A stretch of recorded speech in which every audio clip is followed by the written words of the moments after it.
આ પ્રોપર્ટી એમને લઈને તરત સેલ આઉટ કરવી પડે છે, તો આવું તમારે ના થાય એ વસ્તુનું ધ્યાન રાખજો. તો આ વસ્તુ શું કામ થાય છે અને શું કામ લોકો આવું કરે છે?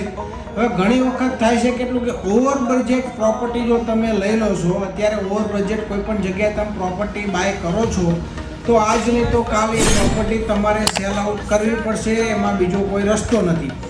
ઇન ફ્યુચર આ પ્રોબ્લેમ તમારે ફેસ ના કરવી હોય તો તમારે શું ધ્યાન રાખવાનું છે? મેન વસ્તુ કે કોઈ પણ જગ્યાએ પ્રોપર્ટી લેતા પહેલાં કે આપણું બજેટ કેટલું છે, પહેલાં બજેટ ડિસાઇડ કરો.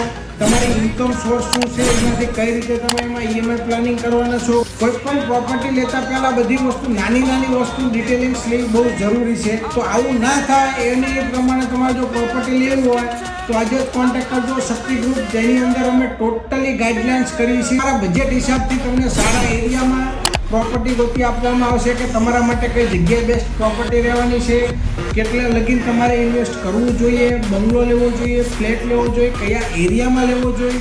પણ પ્રોપર્ટી જિંદગીમાં કોઈ પણ માણસ એક કે બે વખત જ લઈ શકે છે. તો પ્રોપર્ટી લેતા પહેલાં આ બધી વસ્તુનું જો તમે ધ્યાન નહીં રાખો તો પ્રોપર્ટી સેલ આઉટ કરવી પડશે, એનો બીજો કોઈ રસ્તો નથી. કોઈ ફેસ ના કરવું હોય તો આજે જ કોન્ટેક્ટ કરો શક્તિ ગ્રુપ, અમે આનું ટોટલી કન્સલ્ટેશન કરી આપવામાં આવશે. અમારી ઓફિસે આવીને અથવા તમે ફોન કોલ દ્વારા પણ બધી માહિતી લઈ શકો છો.